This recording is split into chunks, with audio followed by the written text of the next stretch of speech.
जय Hind. Class 11th का ये चौथा चैप्टर है। आज हम ये समझेंगे सदिश यानी वेक्टर के बारे में।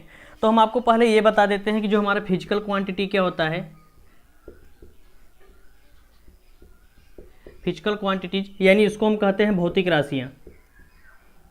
शायद एक बार आपको बता चुके हैं भौतिक राशियाँ क्या होती हैं, कि जिन शब्दों की सहायता से हम क्या करते हैं, भौतिक विज्ञान का अध्ययन करते हैं और जिनको किसी माप यंत्र द्वारा मापा जा सकता है तथा जिनको किसी आंकिक संख्या द्वारा क्या करते हैं, दर्शाते हैं, उसे हम क्या कहते हैं, फिजिकल क्वांटिटी कहते हैं। जो फिजिकल क्वांटिटी होता है वह आपका n इंटू यू के रूप में होता है। इसे हम कहते हैं यूनिट। क्या कहते हैं? यूनिट। और इसे हम कहते हैं न्यूमेरिकल वैल्यू।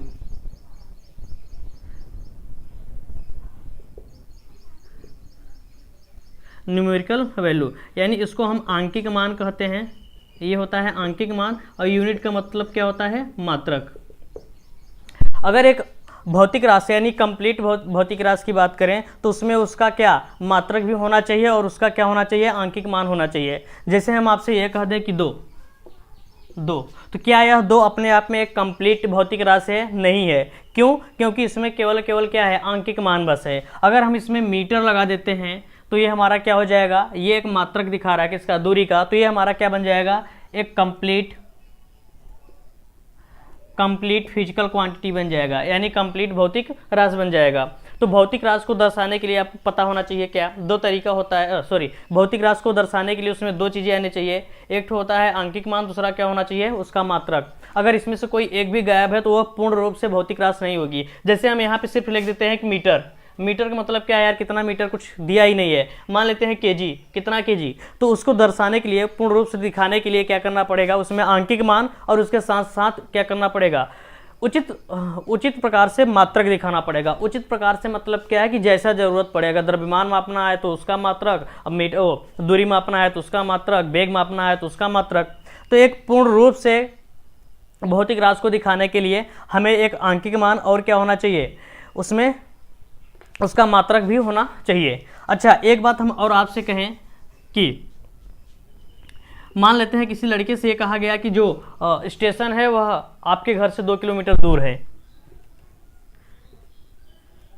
ये मान लेते हैं कि लड़के का घर है और कहा गया है कि जो रेलवे स्टेशन है वह 2 किलोमीटर दूर है।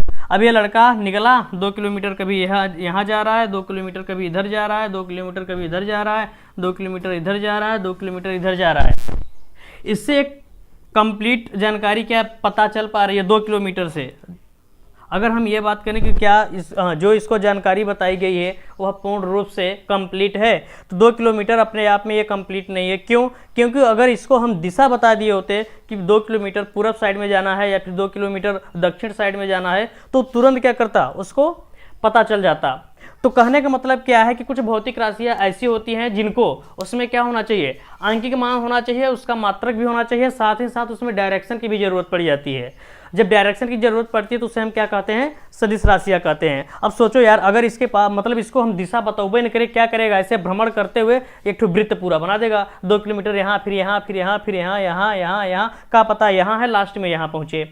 तो सटीक जानकारी देने के लिए इसमें क्या करना पड़ रहा है? हमें 2 किलोमीटर यानी उसके आंकिक मान के साथ साथ उसके मात्रक के साथ साथ उसमें क्या देना पड़ रहा है?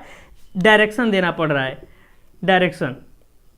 तो समझ में आ गया सदिश क्या होती है, इसकी जरूरत क्यों है? जरूरत यही है कि उसको कंप्लीट, पूर्ण रूप से कंप्लीट जानकारी देने के लिए हम क्या करते हैं? उसमें डायरेक्शन यानी दिशा देते हैं। तो ये हमारा था क्या?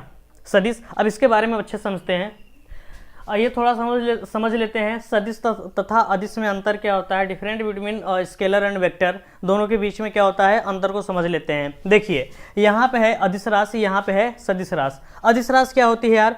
देखिए, अदिश राशि वह होती है जिसमें केवल आंकिक मान चाहिए और क्या उसमें मात्रा की जरूरत पड़ती है। देखिए, जो फिजिकल क्वांटिटीज होता है वह दो तरीके का होता है। एक होता है आपका scalar quantities, scalar physical quantity, अदिश भौतिक राशियाँ, और दूसरा होता है आपका क्या? स्केलर फिजिकल क्वांटिटीज, और दूसरा आपका होता है क्या? Vector physical quantities. इसको कहते हैं सदिश राशियाँ। अदिश वाले में पक्का दिशा की कोई ज़रूरत नहीं है और सदिश वाले में दिशा की जरूरत पड़ेगी। अब देखना, यहाँ पे क्या चाहिए? केवल उसका आंकिक मान और मात्रा की जरूरत पड़ती है। जैसे हम कहते हैं 2 किलोमीटर, 2 किलोमीटर, तो इसमें क्या चाहिए, दिशा उषा नहीं चाहिए, हमें 2 किलोमीटर जाना है, जरूरी थोड़ी है कि हम कि किस दिशा में जाएंगे। अगला क्या है कि मान लेते हैं 5 किलोग्राम, 5 किलोग्राम, तो जो द्रव्यमान होता है उसको तौलने के लिए, फिर उसको मापने के लिए दिशा उषा की जरूरत थोड़ी पड़ती है। तो ये क्या है, ये दिखाता है आपका न्यूमेरिकल वैल्यू n, और ये दिखाता है आपका क्या, फिजिकल यूनिट u। तो इसमें क्या होता है कि इसका आंकिक मान और इसकी मात्रा की जरूरत पड़ती है, जबकि जो सदिश होता है उसमें आंकिक मान तो रहेगा, साथ ही साथ मात्रक भी रहेगा, और उसमें क्या होना चाहिए, दिशा भी रहेगा। आंकिक मान रहेगा, मात्रक रहेगा, दिशा रहेगा, और इसके बाद भी एक ठो और कंडीशन होती है कि वह सदिश योग का नियम का क्या करे, पालन करे। यह सदिश योग के नियम का पालन क्या है, समझिए। मान लेते हैं एक लड़का है जो ए बिंदु से गया बी बिंदु तक, यहाँ से यहाँ तक की इसकी डिस्टेंस है, मान लेते हैं 5 मीटर। कितना है, 5 मीटर। उसके बाद क्या किया, वह पुनः बी से वापस आया और सी पे पहुँच गया। पहले गया यहाँ तक, फिर पुनः आया कहाँ पे, सी तक, और जब सी तक दूरी तय किया, बी से सी तक, तो वह 2 मीटर आया। कितना, 2 मीटर। तो कहेगा इसकी स्थिति कहाँ पे है, कहाँ पे पहुँचा है, तो ये ए से कितनी दूर पे अब है, 3 मीटर पे। तो ये क्या है, सदिश योग का नियम, सदिश योग का नियम का क्या करना चाहिए, पालन करना चाहिए। आगे क्या है कि देखो, जो आंकिक मान होता है इसको अगर हम जोड़ें तो साधारणतः जो बीजगणितीय नियम होता है उसके बीच से जोड़ सकते हैं। जैसे एक ठो आदमी है, समझिए, जैसे मान लेते हैं एक ठो आदमी है, यहाँ से चलना प्रारंभ किया, यहाँ गया, और यहाँ पे इसका दिमाग खराब हो गया, बैठ के खाना खाने लगा, 5 किलो खाना यहाँ पे खा लिया। फिर उसके बाद इधर से इधर गया, यहाँ भी दिमाग खराब हुआ, यहाँ पे 7 किलो खाना खा लिया। कितना, 7 किलो। अब बताओ, जब इसको जोड़ेंगे तो क्या हमें डायरेक्शन वगैरह कुछ जरूरत पड़ेगी, अरे जितना खाना खाया उसको सीधे सीधे जोड़ देंगे। यानी कहने का मतलब क्या है कि यह बीजगणितीय विधि से क्या किया जाता है, जोड़ा जाता है। कहेंगे बताओ कुल खाना कितना खाया, तो 12 किलो खाया है। लेकिन अगर इसमें देखें तो ये क्या होना चाहिए, सदिश योग के नियम से इसको क्या किया जाता है, जोड़ा जाता है। अगर हम ये पूछें कि भैया ये पहुंचा कहाँ पे है, देखो खाना खाया तो 5 किलो उसको ऐसे ही नॉर्मल जोड़ देंगे, अरे कुछ भी मान सकते हैं, यहाँ पे आया 2 केला खा लिया, यहाँ पे 3 केला खाया, तो इसको जोड़ने के लिए क्या दिमाग लगाएंगे, नहीं, सीधे सीधे जोड़ देंगे, 3 2 5 केला खा लिया है। लेकिन अगर हम इसका स्थिति देखें कि ये पहुंचा कहाँ है, तो हम ये दिखाएंगे कि ये प्रारंभ, मान लेते हैं ए है, बी है, सी पे पहुंचा है, तो इसकी स्थिति इस प्रारंभ से दिखाई जाएगी और बताएंगे ये प्रारंभ से इधर साइड में इतना दूर पे है। कितना दूर पे, इतना, जितनी ये दूरी होगी वो दूरी दिखाएंगे, बताएंगे इस साइड में गया है, और जो भी उसका मात्रक होगा, मात्रक मीटर में, मान लेते हैं मीटर में है, सही है।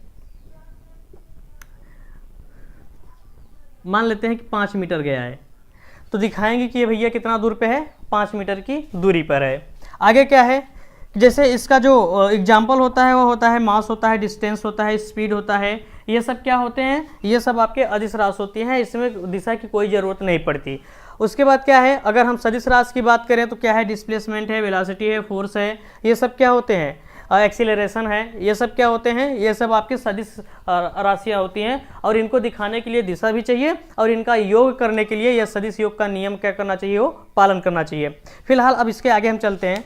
ये तो समझ में आ गया है ना, सदिश राशियाँ क्या होती है। देखिए सदिश राशि हम उसे कहेंगे जिसमें आंकिक मान, मात्रक, दिशा के साथ साथ योग के, सदिश योग के नियम का पालन करना चाहिए। ऐसा क्यों जानते हैं, जो आपकी धारा होती है, धारा बहती है, धारा मान लेते हैं ये है टर्मिनल पॉजिटिव, ये है निगेटिव, तो धारा पक्का इधर से इधर जाएगी। मान लेते हैं ए है, बी है, तो हम धारा की दिशा तो बता देंगे।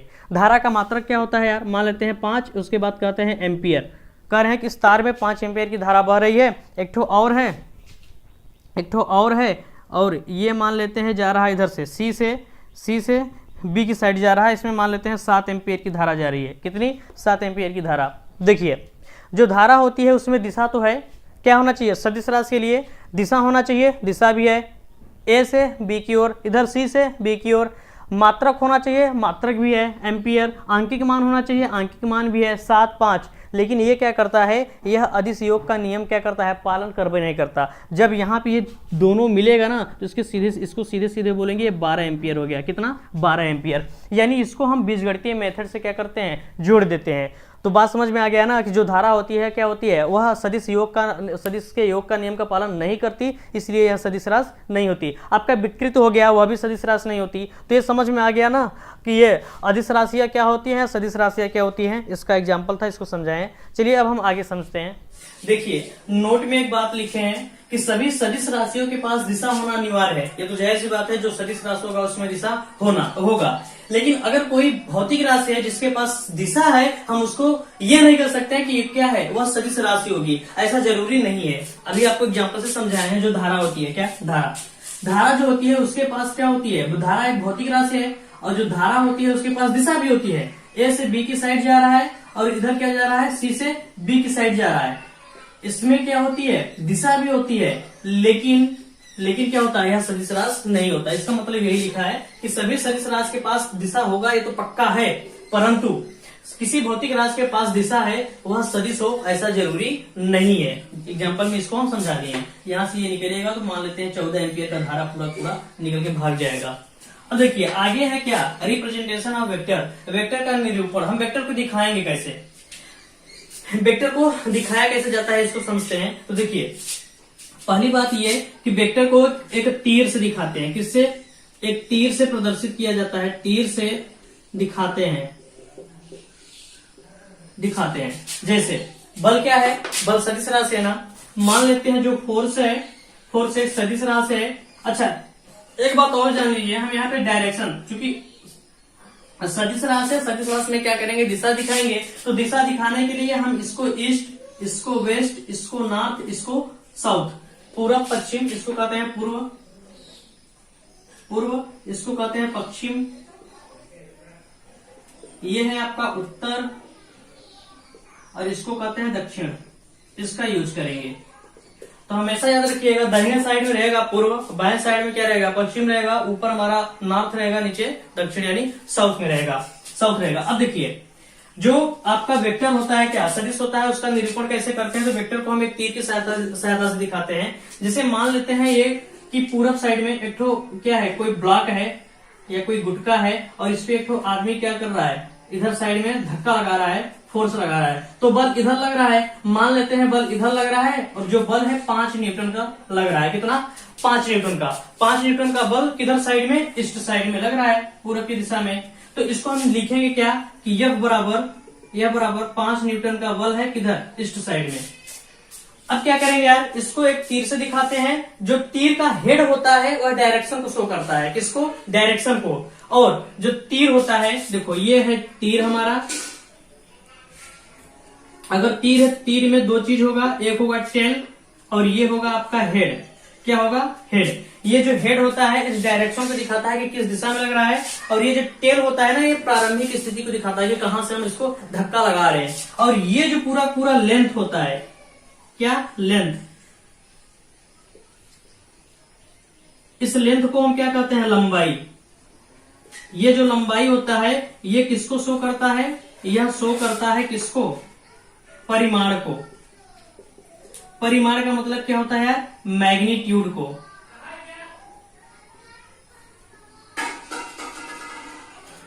तो बात समझ में आ गया। जो वेक्टर होता है इसको एक तीर से दिखाते हैं, और क्या होता है, तीर से दिखाते हैं। तीर का जो हेड होता है वह उसके दिशा को, जो लेंथ होती है और उसके परिमाण को यानी मैग्नीट्यूड को। तो इसमें देखो जो परिमाण है क्या, 5, तो ये 5 को दिखाएगा। जो ईस्ट है ये हेड दिखाएगा, और ये टेल क्या है, प्रारंभिक स्थिति से जहां से हम क्या लगा रहे हैं, फोर्स को लगा रहे हैं। तो ये समझ में आ गया।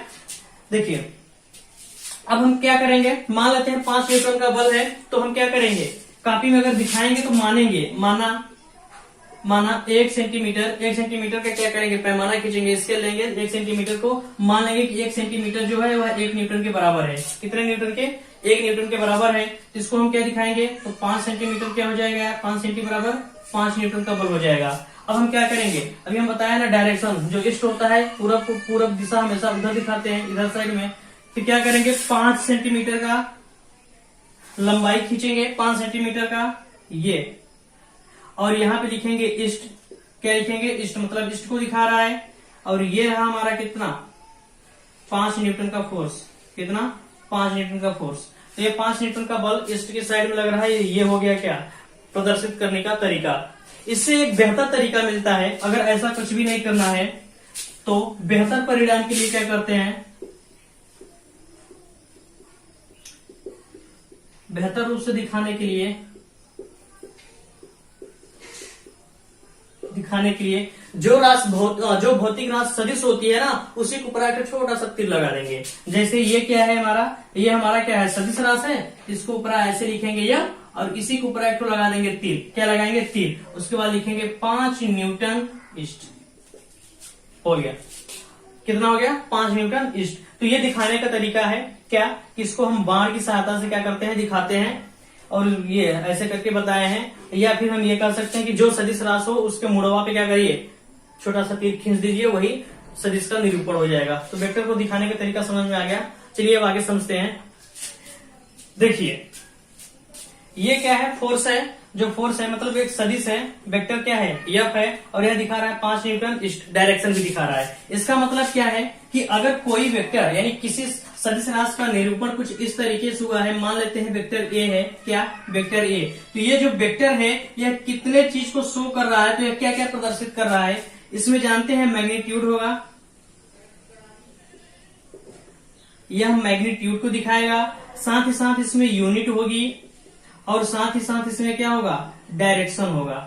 क्या होगा, डायरेक्शन होगा। लेकिन हमें ये चाहिए कि केवल उसका परिमाण कितना होगा, उसका मान कितना होगा। हम ये कहें कि अरे कितने न्यूटन का बल लग रहा है, तो आप कहेंगे 5। तो ये जो 5 होता है, इसको रिप्रेजेंट करने के लिए इसका हम मैग्नीट्यूड ले लेते हैं, और इसको कहते हैं ये मॉड। क्या कहते हैं, मॉड। मॉड मतलब क्या करेंगे, 2 खड़ा डंडा और उसमें वेक्टर को उठा के पटक देंगे, तो ये हमारा क्या हो जाएगा, मॉड निकल जाएगा। ये केवल क्या करता है, मैग्नीट्यूड को दिखाता है। मैग्नीट्यूड यानी परिमाण को दिखाता है। किसको, परिमाण को दिखाता है। तो बात समझ में आ गया कि अगर वेक्टर है, अकेला वेक्टर है, तो उसमें मैग्नीट्यूड उसका यूनिट तो रहेगा, सब में कॉमन सी बात है। उसके बाद क्या करेगा, मैग्नीट्यूड यानी परिमाण और उसकी दिशा को दिखाएगा। अगर यही बात करें कि उसको अगर हम किसी डंडे में क्या करें, बंद कर दें, डंडे में रख दें, तो वह केवल किसको दिखाएगा, परिमाण को दिखाएगा। या इसी को जानते हो, इसी को किसी चीज में सीधे ऐसे लिखे रहता है, वेक्टर लगा रहेगा, डंडा लगा रहेगा तो परिमाण को, अब नई डंडा बंडा लगा है ना, तो ये सीधे सीधे क्या करेगा, ए को दिखाएगा। तो ए अगर कहीं पे लिखा है, कहीं पे मॉड वेक्टर ए लिखा है या कहीं पे सिर्फ ए लिखा है, तो वह क्या दिखा रहा है, केवल उसके परिमाण को बता रहा है। तो बताओ, अगर हम ऐसे लिख दें, यही जो फोर्स लिखे हैं अभी, इसको हम लिख दें ऐसे, वेक्टर एफ, समझते रहना, नीली ले लेते हैं, ये है क्या, वेक्टर एफ। अगर हम वेक्टर एफ से दिखा रहे हैं, तो इसका मतलब क्या है कि ये जो फोर्स है यह दिखा रहा है कि कितने न्यूटन, यानी इसमें मैग्नीट्यूड भी है और साथ ही साथ इसकी डायरेक्शन भी है। अगर इसी को हम ऐसे कर दें, ऐसे क्या कर दें, ऐसे कर दें, तब बताओ क्या दिखा रहा है, यह अब केवल मैग्नीट्यूड को दिखा रहा है, यानी यह बता रहा है कि 5 न्यूटन का बल लग रहा है। किस दिशा में, दिशा की बात नहीं कर रहा है। तो समझ पा रहे हैं, जो मैग्नीट्यूड होता है, जो मॉड होता है, वह केवल मैग्नीट्यूड को बताता है, ना कि डायरेक्शन को। इसी को हम लिख सकते हैं केवल एफ। क्या लिख सकते हैं, केवल एफ। चाहे ऐसे लिखे चाहे ऐसे लिखे, बताया गया किसको, सिर्फ इसको, बराबर क्या है, 5 न्यूटन। अब इसमें हम डायरेक्शन नहीं लगाएंगे, लेकिन जब इसको लिखेंगे तो लिखेंगे 5 न्यूटन ईस्ट। बात समझ पा रहे हैं। तो ये था हमारा रिप्रेजेंटेशन किसका, कि किसी भी वेक्टर का निरूपण कैसे करते हैं, उसका मैग्नीट्यूड कैसे लिखा जाता है। अच्छा एक बात और, ये जो मॉड होता है मैग्नीट्यूड, ये मॉड हमेशा पॉजिटिव मान देता है। पॉजिटिव मान का मतलब क्या है, इसको थोड़ा समझ लो। देखो एक चीज आप जानते हैं क्या, देखिए अगर हम 3 में से 2 को घटाएंगे तो कितना आएगा, 1 आएगा। और यही अगर हम कहें 2 में से 3 को घटाएंगे तो कितना आएगा, -1 आएगा। लेकिन ये जो मॉड होता है ना, मॉड ये कहता है कि आप 3 में से 2 को घटाइए मॉड लगा के, तब भी 1 आएगा। और गलती से 2 - 3 कर दिए, अगर मैग्नीट्यूड मॉड लगा दिए हैं, तब भी 1 आएगा। कहने का मतलब क्या है कि ये जो मैग्नीट्यूड होता है यह ऑलवेज पॉजिटिव मान देता है। क्या देता है, ऑलवेज पॉजिटिव मान देगा। यह हमेशा पॉजिटिव होता है अगर उसमें मॉड लगाए तो। ये इसको जब भी हल करेंगे तो आता तो माइनस, लेकिन ये मॉड लगाए, मॉड क्या करेगा, उसको पॉजिटिव कर देगा। तो ये समझ में आ गया। चलिए अब आगे समझते हैं।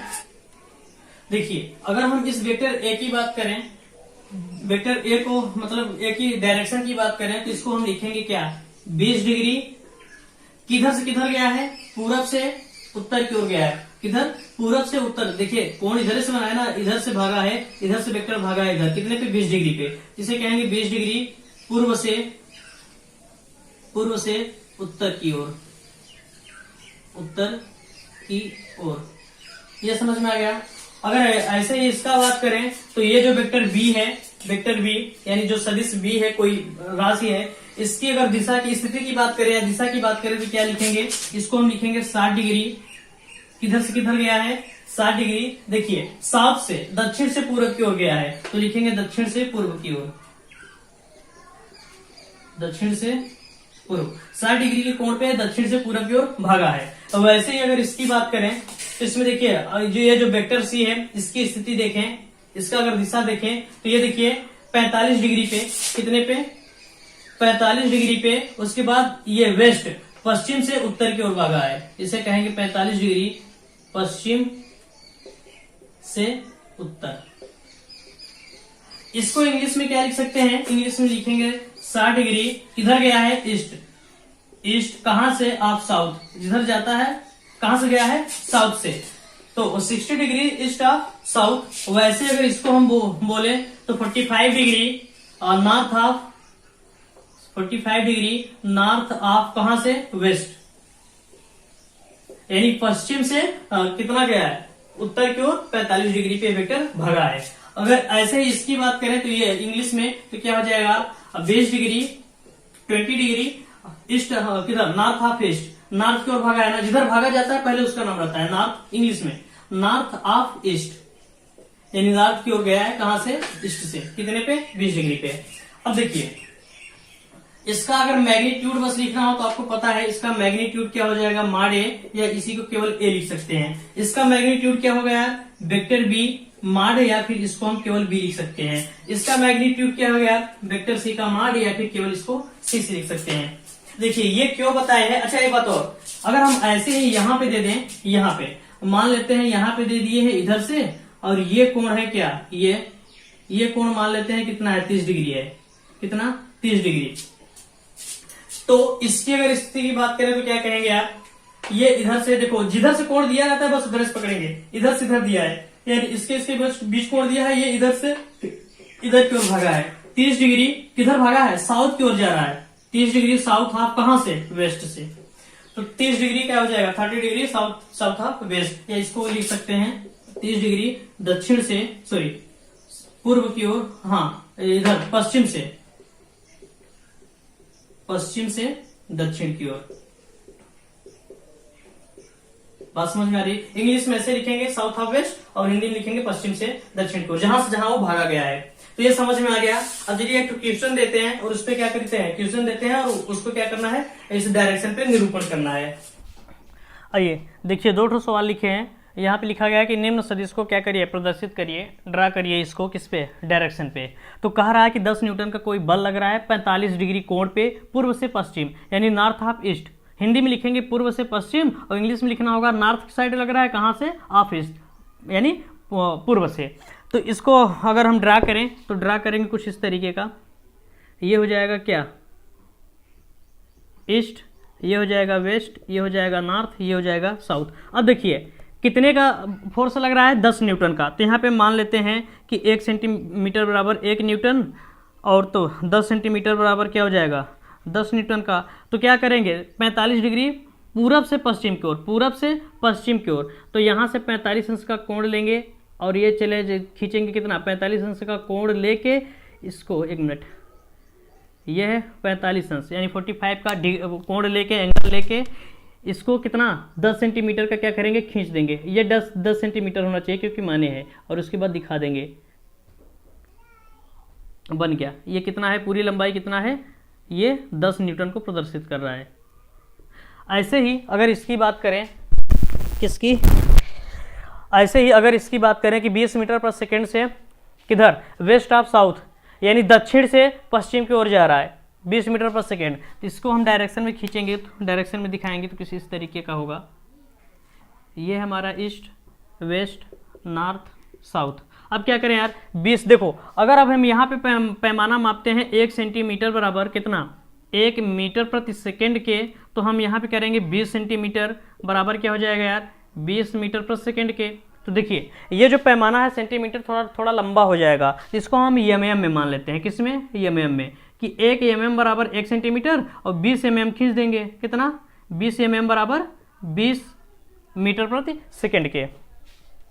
ये समझ में आ गया। अब क्या करेंगे यार, 30 डिग्री का कोण देंगे और दक्षिण से पश्चिम की ओर भागेंगे। दक्षिण कहाँ है? ये दक्षिण से पश्चिम को इधर। तो 30 डिग्री के कोण पे 30 डिग्री लेंगे यहाँ से, उसके बाद दक्षिण से पश्चिम की ओर भाग जाएंगे। ये है 30 डिग्री का कोण और भागे हैं कहाँ पे?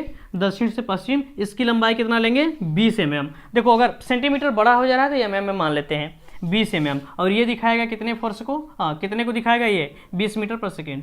ये दिखा रहा है 20 मीटर प्रति सेकेंड। तो ये समझ में आ गया कि इसको हम ग्राफ में क्या करेंगे, कैसे निरूपण करेंगे। अच्छा, अगर यही हम बात कर लेते हैं एक ठो और, मान लेते हैं क्या कि अब विस्थापन दे दिया है, जो डिस्प्लेसमेंट है वह मान लेते हैं कि दे दिया 10 मीटर। कहाँ से कहाँ दे रहा है? कि वेस्ट ऑफ नॉर्थ। हाँ, वेस्ट ऑफ नॉर्थ, यानी एंगल भी देना होगा। मान लेते हैं 30 डिग्री, 60 मान लेते हैं, 60 degree west of north. North से वेस्ट की साइड, पश्चिम की साइड। हिंदी में कहेंगे नॉर्थ से पश्चिम की साइड, इंग्लिश में पढ़ेंगे वेस्ट ऑफ नॉर्थ। तो ये नॉर्थ क्या है? हाँ, नॉर्थ उत्तर से पश्चिम की ओर 60 डिग्री पे कोई 10 मीटर का क्या है? विस्थापन है, जिसको प्रदर्शित करना होगा। प्रदर्शित कर देंगे 60 अंश का कोण यहाँ से मान लेते हैं। अभी वही बराबर क्या? 1 सेंटीमीटर बराबर 1 मीटर के, तो 10 सेंटीमीटर बराबर क्या हो जाएगा? 10 मीटर के। क्यों छोटा पैमाना मान रहे हैं? क्योंकि अब 10 मीटर हम कापी में थोड़ी खींच पाएंगे, 10 मीटर बहुत लंबा हो जाएगा, कपियाँ इतनी लंबी से हो भी करती है। अब क्या करेंगे, 60 डिग्री का यहाँ पे कोण बना के यहाँ से क्या करेंगे, 10 सेंटीमीटर का लेंथ लंबाई का माप लेंगे और इसको लिखेंगे क्या? ये हमारा क्या है? 10 मीटर। बाकी एंगल क्या दिखा रहा है यहाँ पे? 60 डिग्री। तो समझ पा रहे हैं ना, नॉर्थ से भागा है, किधर से? नॉर्थ से भागा है तो नॉर्थ से ही खींचेंगे। अगर इधर से भागता तो इधर का कोण लेते हैं। बात समझ पाए हैं? ये इसका क्या है? निरूपण है। ये समझ में आ गया। अब देखिए, जो सदिश राशियाँ होती हैं उससे रिलेटेड कुछ तथ्य हैं, कुछ ऐसे जानकारी हैं जिनको जान लेंगे तो आगे सहूलियत मिलेगी।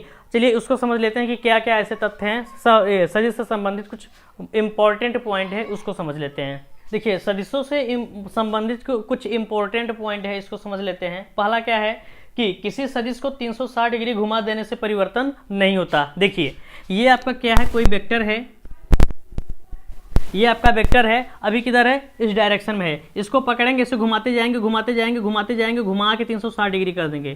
कितना? 360 डिग्री। ऐसे घुमा के लेके ऐसे 360 डिग्री पे कर देंगे तो ये पुनः अपनी क्या प्रारंभिक स्थिति पे आ जाएगा। तो इसका मतलब यही है कि अगर किसी भी वेक्टर को 360 डिग्री घुमा देते हैं तो उसके मान में कोई परिवर्तन नहीं होता। देखिए, मान में कोई परिवर्तन होगा नहीं। अगर मान लेते हैं जितना मैग्नीट्यूड, यानी 5 मैग्नीट्यूड का कोई लिए थे वेक्टर, इसको घुमा के फिर वहीं ला दिए तो वो उतना ही रहेगा। आगे क्या है कि सदिश को इसके समांतर विस्थापित करने पर मान में परिवर्तन नहीं होता, बशर्ते स्थिति क्या होती है? बदल जाती है। इसका मतलब क्या है कि ये मान लेते हैं क्या है? आपका डायरेक्शन है, डायरेक्शन प्रदर्शित है या ग्राफ है, ईस्ट वेस्ट, इधर है नॉर्थ, इधर है साउथ। एक ठो वेक्टर जो है, ये वेक्टर यहाँ पे है। कहाँ पे? यहाँ पे। ये है वेक्टर ए प्रदर्शित कर रहा है कि वेक्टर ईस्ट से कितना कोण बना रहा है। तो इसके लिए क्या करेंगे यार, इसको हम क्या करेंगे? इसके समांतर स्थापित कर देंगे। समांतर का मतलब क्या है कि ये ऐसे है, इसको ऐसे ही पकड़ के देखते रहना, ऐसे है ना, ऐसे ही पकड़ के ले आके यहाँ पे सटा देंगे। सेम मैग्नीट्यूड का ले आके यहाँ पे सटा देंगे। ऐसे ये आएगा, इस समांतर आएगा तो ऐसे आएगा, ऐसे आएगा, और ये समांतर होगा तो ये कुछ इस तरीके का होगा, ऐसे। समझ पाए ना? ये समांतर है। अब इसके बीच का कोण हम क्या करेंगे? ज्ञात कर लेंगे। तो यही है क्या कि समांतर विस्थापित कर देने से इसके मान में कोई परिवर्तन नहीं होता, बशर्ते इसकी स्थिति बदल जाती है। स्थिति क्या है कि अभी ये यहाँ था और उसके बाद खिसक के कहाँ आ गया है? यहाँ आ गया है। आगे क्या है? तीसरा पॉइंट है कि दो सदिशों के बीच का कोण हमेशा जो होता है वह 0 से बड़ा या बराबर होता है और 180 अंश से छोटा या फिर बराबर होता है। कहने का मतलब क्या है? अच्छा, इसी में एक पॉइंट और है। इसी में एक पॉइंट ये है कि सदिशों का जो कोण लिया जाता है, जो दो वेक्टरों के बीच का एंगल लिया जाता है, वह पूंछ से जब जोड़ा जाता है तो उसमें से जो सबसे स्मॉलर होता है, सबसे जो छोटा कोण होता है, वही कोण क्या होता है? वेक्टर का कोण कहलाता है। देखो, मान लेते हैं एक ठो वेक्टर ये है, एक ठो वेक्टर ये है, चल नहीं रहा ससुरा। देखो, मान लेते हैं एक ठो वेक्टर ये है और एक ठो वेक्टर ये है। ये तो इन दोनों वेक्टरों का वेक्टर क्या है, देखो हेड ये है, हेड वाला ये है, हेड वाला ये है, इनका पूछ पहले से जुड़ा है, तो इसमें दो कोण बनेगा, एक ठो ये वाला एक ठो ये वाला। तो कह रहा है कि हमेशा इनके बीच का ही कोण लेंगे, ये क्या होगा, वेक्टर का कोण। और ये जो वेक्टर का कोण होता है ना, ये जो वेक्टर का कोण होता है वह जीरो से बड़ा या जीरो के बराबर और 180 अंश से छोटा या फिर 180 अंश के बराबर होता है। देखो कहने का मतलब क्या है कि दो वेक्टर हैं, एक ठो ये है, एक ठो और वेक्टर वह है, इसके बीच का कोण ये है, इसको घुमा के ले आए हैं यहाँ पे कर दे रहे हैं तो कोण ये बन जाएगा, पुनः घुमा के ले आएंगे यहाँ कर देंगे कोण ये बन जाएगा, पुनः घुमा के ले आएंगे कोण ये बन जाएगा। अब देखो इस समय 180 अंश का कोण बन गया है, वेक्टर ये बी, दोनों के बीच का कितना कोण बना है, 180 अंश का कोण बन गया है। ये भी वेक्टर ए था, ये भी बी था। अब अगर इसको हम और नीचे घुमा के लेके जाएं, इस वेक्टर बी को थोड़ा सा भी नीचे कर दें, यहाँ पे कर देते हैं, तब जानते हो ये वाला कोण नहीं लेंगे, इनके बीच का कोण ये वाला छोटा वाला कोण लिया जाता है। बस ये समझना है कि 180 अंश से छोटा होना चाहिए, 180 अंश के बराबर या उससे छोटा होना चाहिए, और जीरो के बराबर या फिर जीरो से बड़ा होना चाहिए। आगे क्या है, अच्छा एक बात और समझिए, ये पैरेलल शिफ्टिंग वाला क्यों ऐसा क्या किए हैं, इसको पैरेलल शिफ्टिंग भी कहते हैं। कहाँ गया ये समांतर विस्थापन सदिश को क्या कहते हैं कि इसको पैरेलल शिफ्टिंग या फिर स्लाइडिंग वेक्टर कहते हैं। स्लाइडिंग का मतलब से मोबाइल में आप चलाते हैं ना, तो क्या करते हैं, फंक्शन को स्लाइड करते हैं, ऐसे ये भी होता है समांतर मतलब स्लाइड किया जाता है। जैसे समझो एक तो वेक्टर यहाँ पे है, यहाँ पे वेक्टर ए है, क्या है, वेक्टर ए है, और एक तो और वेक्टर है वो अपना खा पी के पगला गया है, शराब वराब पी के पगला के ऐसे चढ़ा है ऐसे, और 36 से जानते हो, 36 से ये 30 अंश के कोण पे गया है, कितने पे, 30 अंश के कोण पे। अब कह रहा है कि क्या करिए, दोनों वेक्टरों के एक पास ले आना है और इनके बीच का कोण को करना है, एक पास जोड़ना है। तो उनके बीच का जो कोण नापा जाता है, मान लेते हैं ये अभी क्या है, थीटा फीटा है, थीटा फीटा 30 डिग्री या थीटा कुछ भी मान लेते हैं। तो इनके बीच का, इसके और इसके बीच का कोण मापने के लिए क्या करेंगे, इसके टेल से इसके टेल को जोड़ देंगे। तो देखो अब क्या करेंगे, इसको स्लाइड करेंगे। स्लाइड का मतलब क्या है, इसका विस्थापन करेंगे, इसको ले आएंगे इधर और फिर ले जाएंगे इधर, इसको ले आके क्या करेंगे, इसी पे गिरा देंगे, जितने अंश के कोण पे रहेगा, ये बन जाएगा क्या, वेक्टर बी। तो समांतर विस्थापन कर देने से उसके मान में परिवर्तन नहीं होता, बशर्ते उसकी स्थिति बदल जाती है। स्थिति का मतलब क्या है, था कहीं और पे, आ गया कहीं और पे। तो ये 3 इंपॉर्टेंट पॉइंट है, तीनों को समझ लिए। इसमें 2 बहुत महत्वपूर्ण है, कौन कौन सा, ये एक तो है स्लाइडिंग वाला, या फिर इसको कहते हैं पैरेलल शिफ्टिंग या फिर समांतर विस्थापन कहते हैं। अब एक तो ये वाला कि कोण जो होता है हमेशा इतने इतने के रेंज में होता है, और कोण जो नापा जाता है दो वेक्टरों के टेल से टेल जोड़ देने पर उनके बीच का जो सबसे छोटा कोण होता है वही मापा जाता है। ये इंपॉर्टेंट है। अब इसके बाद चलते हैं कि टाइप ऑफ वेक्टर के प्रकार क्या होते हैं उसको समझते हैं। सदिशों की प्रकार की बात करें तो कितने टाइप के होते हैं, अभी इधर लिखे हैं, उसके बाद फिर समझते हैं। देखिए पहला लिखा गया क्या है, समान सदिश। समान सदिश क्या होता है यार, कि ऐसे दो सदिश जिनके क्या हो, परिमाण समान हो और उनका मात्रक भी क्या हो, समान मात्रक के हो, और वे उनका दिशा भी क्या होना चाहिए, समान होना चाहिए, उसे हम क्या कहते हैं, समान सदिश कहते हैं। जैसे हम एक ठो लिख रहे हैं एग्जाम्पल, यहाँ पे लिख रहे हैं ये कोई सदिश है और ये दिखा रहा है 2 मीटर ईस्ट में, कहाँ पे, 2 मीटर ईस्ट में। एक ठो और सदिश दिखा रहा है ऐसे पे ही 2 मीटर, लेकिन ये क्या दिखा दे रहा है, वेस्ट में। तो बताओ क्या ये समान सदिश होंगे, नहीं। क्यों, क्योंकि इनका परिमाण समान होना चाहिए, परिमाण भी समान है, दो मैग्नीट्यूड, मात्रक भी समान है, मीटर, लेकिन जो इसकी डायरेक्शन है क्या है, बदल रही है, तो ये आपस में समान सदिश नहीं है। ये इनको समान होने के लिए सब चीज़ें क्या होना चाहिए, समान होना चाहिए, सेम मैग्नीट्यूड का, सेम यूनिट का और सेम डायरेक्शन का होना चाहिए, उसे क्या कहते हैं हम, समान वेक्टर कहते हैं। एक मिनट और, एक बात अगर हम और समझें, अगर हम इस वेक्टर के इस टेल को टेल से जोड़ें, अगर थीटा निकालें इनके बीच का, तो इसको उठा के लेके जाएंगे, पैरेलल शिफ्ट कर देंगे सीधे इसी पे, तो यानी ये हमारा क्या है, वेक्टर पहला वाला था और इसी पे हम इसको लेके जा रहे हैं, इसको उठा के लेके जाएंगे तो इसी पे रख देंगे, दोनों एक ही पे हो जाएंगे, तो इनके बीच का कोण क्या आएगा, 0 अंश। कितना आएगा, 0 अंश। तो कहने का मतलब क्या है कि जो हमारा समान सदिश होता है उसका परिमाण समान होता है, मात्रक समान होता है, डायरेक्शन भी समान होती है, और उनके बीच का कोण क्या होता है, 0 अंश होता है। इसको क्यों समझा रहे हैं अभी आप आगे समझेंगे। दूसरा क्या है, विपरीत या फिर ऋणात्मक सदिश, इसको कहते हैं निगेटिव वेक्टर, या फिर इसी को कहते हैं अपोजिट वेक्टर। क्या कहते हैं, इसको अपोजिट वेक्टर के नाम से जाना जाता है, अपोजिट वेक्टर।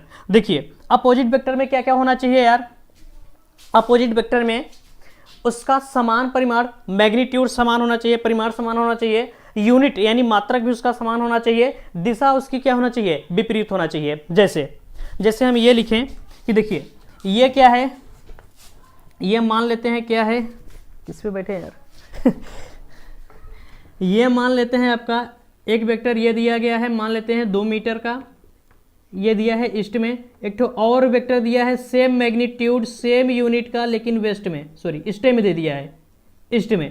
तो अब देखें विपरीत, ऋणात्मक या फिर अपोजिट क्या होता है यार, समान परिमाण मैग्नीट्यूड 2 दिखा रहा है, मात्रक यानी यूनिट मीटर दिखा रहा है, दिशा विपरीत होना चाहिए। दिशा क्या है, एक ही दिशा पे, ईस्ट मतलब पूरब की दिशा में ये भी, पूरब की दिशा में ये भी, तो ये आपस में क्या है, विपरीत नहीं है। इसको विपरीत होने के लिए यहाँ पे क्या होना चाहिए, वेस्ट होना चाहिए।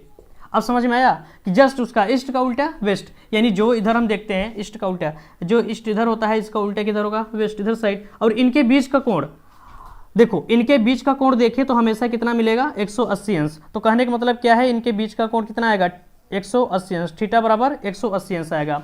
जो समान होता है इक्वल वेक्टर का जो बीच का कोण 0 अंश होता है, जबकि विपरीत वेक्टर के बीच का कोण कितना होता है, 180 अंश होता है। ये बात समझ पा रहे हैं। अरे ये भैया ये वेस्ट है ना, लिखने का तरीका है, लिखा अब हम लिखते हैं दाएं हाथ से ही, तो इधर ही लिखेंगे क्या, इधर भागेंगे क्या, ये इधर ही लिखे हैं, लेकिन यहाँ पे डायरेक्शन लिखे हैं क्या, वेस्ट। इसको दिखाना होगा तो हम पलट देंगे, जैसे यहाँ पे किए हैं। ये है वेक्टर आपका पहला, ये है वेक्टर आपका दूसरा, ऐसे ही मान लेते हैं। और यहाँ पे है टेल से टेल क्या करेंगे, जोड़ेंगे तो इसका टेल, इसको पलट के इसके टेल से टेल्स के साथ जोड़ेंगे तो 180 ना आएगा। ये बात समझ में आ गई। आगे क्या है, समांतर सदिश, इसको कहते हैं पैरेलल वेक्टर। समांतर सदिश किसे कहते हैं यार, कि ऐसे सदिश जिनका दिशा क्या हो, समान हो, दिशा समान होना चाहिए, मात्रक समान होना चाहिए, और उनके बीच का कोण क्या हो, 0।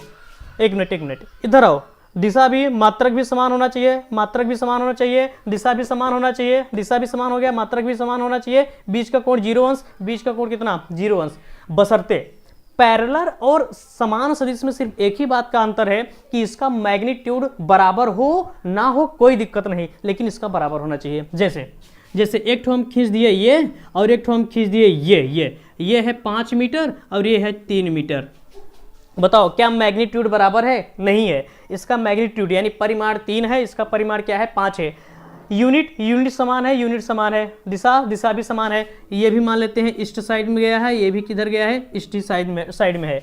और इनके बीच का कोण, ये इस वेक्टर का टेल पकड़ो, इस वेक्टर का टेल पकड़ो, आपस में पैरेलल शिफ्टिंग कराना है। अब ये नहीं मनमानी से ले आके इसे घचाक से जोड़ दिए, घचाक से नहीं जोड़ना है। बात समझ पा रहे हैं। ये क्या है, इसको पैरेलल शिफ्टिंग ले जाएंगे, पैरेलल शिफ्टिंग कराएंगे, यहाँ पे लेके जाएंगे, इसको रखेंगे तो इनके बीच का कोण क्या मिलेगा, 0 अंश मिलेगा। तो अंतर समांतर और समान में सिर्फ इसी बात का है, किसका, मैग्नीट्यूड का। अब एक बात और बोले, सभी समान सदिश समांतर सदिश कहे जाते हैं, जबकि सभी समांतर सदिश समान नहीं कहे जाएंगे। बात समझ पा रहे ना। ये पूरा इसमें आ सकता है, लेकिन ये पूरा इसमें नहीं आ सकता। कहने का मतलब ये है। आगे क्या है, प्रति समांतर में क्या होना चाहिए, मात्रक समान होना चाहिए, और उनके बीच का क्या कोण क्या होना चाहिए, 180 अंश होना चाहिए। और क्या, मैग्नीट्यूड ना तो इसकी मैग्नीट्यूड की बात कही गई है, तो इसका मैग्नीट्यूड समान हो भी सकता है, नहीं भी हो सकता, कोई दिक्कत नहीं। और क्या है, और दिशा, इसकी जो दिशा होती है क्या होती है, एंटी पैरेलल। इसकी दिशा हमेशा विपरीत रहती है। दिशा क्या होना चाहिए, विपरीत रहनी चाहिए। तो देखो एक वेक्टर ये है, इसके एंटी पैरेलल, तो एंटी पैरेलल चलेंगे तो एक वेक्टर इधर ले लेंगे समांतर में, लेकिन इधर दिशा रहेगा, इधर। अब देखो इधर है ये, मैग्नीट्यूड को कोई बात नहीं कहा है, मैग्नीट्यूड कुछ भी हो सकता है। इसका मान लेते हैं क्या है, इसका 3 मीटर प्रति सेकेंड, और इसका मान लेते हैं क्या है, 5 मीटर प्रति सेकेंड।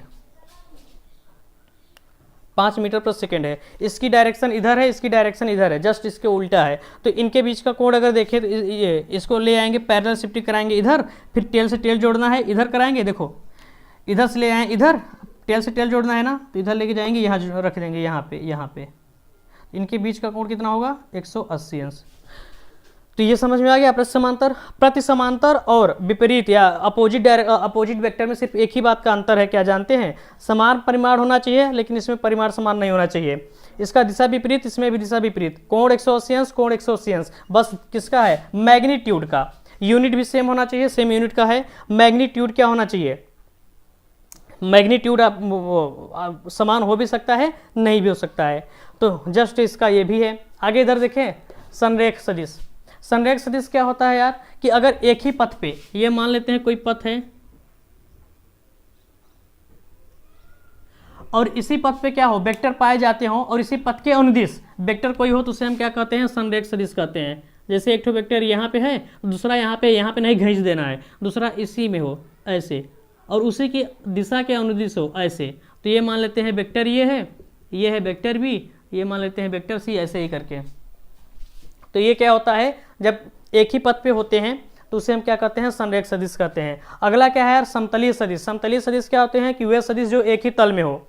जब एक ही तल में होते हैं तो उसे हम क्या कहते हैं, उसे हम कहते हैं ये समतलीय सदिश। जैसे मान लेते हैं ये बोर्ड का तल है, तो बोर्ड का तल है, इस बोर्ड के तल में एक ठो वेक्टर यहाँ पे है, एक ठो वेक्टर मान लेते हैं यहाँ खींचे हैं, तो ये क्या है, ये वेक्टर ए है, वेक्टर बी है।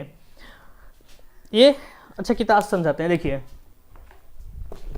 ये मान लेते हैं क्या है, एक तल है, ये किताब है, और ये क्या है, किताब का ये तल है। एस.सी. वर्मा है, नहीं परम श्री एस.सी. वर्मा है। अब देखिए ये क्या है, ये हमारा क्या है, किताब का तल है। इसमें अगर हम इस कलम को पहला वेक्टर मान ले तो इसमें है, दूसरा वेक्टर मान ले तो ये ऐसे ऐसे करेंगे तब भी, ऐसे करेंगे तब भी, ऐसे करेंगे तब भी, यानी दो वेक्टर हमेशा क्या होते हैं, एक ही तल में होते हैं। कैसे भी कर लेते, कैसे भी कर ले, कैसे भी कर ले, अगर ऐसे कर ले रहे हैं तो ये हमेशा एक ही तल में पाए जाएंगे। ऐसे पे एक तल हो गया, और इधर से कर ले रहे हैं, अगर ऐसे कर रहे हैं तो ऐसे कर देंगे, एक तल में पाए जाएंगे। अगर तीन वेक्टर की बात करें, तीन वेक्टर की बात करें तो देखो, अगर तीन वेक्टर की बात करें तो तीन वेक्टर हमारा ये तीन वेक्टर है, तीन वेक्टर ये एक तल में है। लेकिन अगर यही तीन वेक्टर ऐसे हो जाएं, ऐसे ऐसे, ये रुक जा ससुरा दे बकलोल, ऐसे मुझे, हाँ अब बताओ, अब इसको एक तल में रखेंगे क्या इसे, नहीं, ये एक तल में आएगा, ये एक तल में आएगा, ये एक तल में आएगा, लेकिन ऐसे में इसको एक तल में नहीं कर पाएंगे, अभी ऊपर और सब है। तो समझ पा रहे हैं, देखो दो वेक्टर तो हमेशा एक ही तल में होते हैं। समतली तो समझ में आ गया कि वे वेक्टर जो एक तल में होते हैं कौन कौन से होंगे, दो वेक्टर हमेशा एक तल में रहेंगे, तीन वेक्टर हो भी सकते हैं, नहीं भी हो सकते हैं। तो दो वेक्टर, दो सदिश हमेशा समतली होते हैं, समतली हैं। अगर यही तीन सदिश की बात कही जाए तो तीन सदिश यानी थ्री सदिश समतली हो भी सकते हैं, समतली हो भी सकते हैं और नहीं भी। बात समझ में आ रही है, समतली क्या होता है। अब इसके बाद चलिए आगे समझते हैं। तो ये था समतली। अब इसके बाद समझते हैं क्या है एकांक सदिश क्या होता है, जीरो वेक्टर क्या होता है, उसको समझ लेते हैं। देखिए हमारा अगला क्या है, अगला एकांक सदिश है। एकांक सदिश यानी इसको हम क्या कहते हैं, यूनिट वेक्टर कहते हैं। ये क्या होता है यार, यूनिट वेक्टर क्या होता है कि ऐसा वेक्टर जिसका मैग्नीट्यूड कितना हो, एक हो, उसे हम क्या कहेंगे, यूनिट वेक्टर कहेंगे। इसको देखो, इसको लिखा भी अलग तरीके से जाता है, इसको ए और ऊपर टोपी पहना देते हैं, उसको कहते हैं कैप। तो इसे एक कैप से मान लेते कोई वेक्टर है ए, उसको अगर यूनिट वेक्टर में लिखना होगा तो उसके ऊपर हम टोपी पहना देंगे, इसको बोलते हैं ए कैप से, एक कैप से प्रदर्शित करते हैं। और एक कैप का मैग्नीट्यूड क्यों, क्योंकि इसका परिमाण एक होना चाहिए, तो एक कैप का मैग्नीट्यूड हमेशा 1 आना चाहिए। इसका सूत्र भी होता है एक कैप बराबर वेक्टर ए बटे माड, वेक्टर ए का क्या माड है। तो ये क्या होता है, सूत्र होता है। यह किसी भी सदिश के दिशा को बताता है। क्या करता है, कोई भी सदिश होगा तो उसके डायरेक्शन को शो करेगा। जैसे कोई भी वेक्टर है उसका मैग्नीट्यूड एक है, एक यूनिट है, तो हमेशा क्या दिखाएगा, वह उसके दिशा को बताएगा। तो यही बात है क्या एकांक सदिश में, एकांक सदिश मैग्नीट्यूड हमेशा एक होना चाहिए और वह क्या करता है, किसी भी सदिश राशि की दिशा बताता है। आगे क्या है, शून्य सदिश, इसको कहते हैं जीरो या फिर नल वेक्टर। ये क्या होता है यार, जिसका मैग्नीट्यूड कितना हो जाए, जीरो। अगर किसी भी राशि का मैग्नीट्यूड जीरो आ रहा है, समझिए क्या है, हाँ, किसी भी सदिश का अगर मैग्नीट्यूड जीरो है तो वह कौन सा, शून्य सदिश है। इसका कोई डायरेक्शन नहीं होता। शून्य सदिश का मतलब क्या है, एक बिंदु, अरे कोई भी पैमाना नहीं है इसमें, शून्य है तो शून्य का कोई डायरेक्शन होगा का, पता नहीं, ये इधर चल जाए, इधर चल जाए, इधर का बता रहा है, इधर बता रहा है, तो शून्य सदिश का कोई डायरेक्शन नहीं होता। यह किसी भी मतलब किसी भी सदिश का कोई भी दिशा क्या कर लेता है, ले सकता है। तो समझ में आ गया एकांक वेक्टर क्या होता है, और ये एकांक वेक्टर और शून्य सदिश यानी शून्य नल वेक्टर या जीरो वेक्टर क्या होता है। तो आज के लिए बस इतना ही। अब अगला जो वीडियो आएगा हम ये समझेंगे कि वेक्टरों का एडिशन कैसे किया जाता है, यानी सदिश का योग कैसे करते हैं। अभी हम आपको बताए ना कि जो हमारा अदिश राशियाँ होती हैं उनको हम साधारण रूप से बीजगणितीय मेथड से क्या कर लेते हैं, जोड़ लेते हैं, लेकिन इनको हम बीजगणितीय मेथड से नहीं जोड़ पाते। इनको जोड़ने का कुछ अलग तरीका होता है, उसको हम समझेंगे नेक्स्ट वीडियो में। आज के लिए बस इतना ही, फिर मिलेंगे। जय हिंद, जय भारत।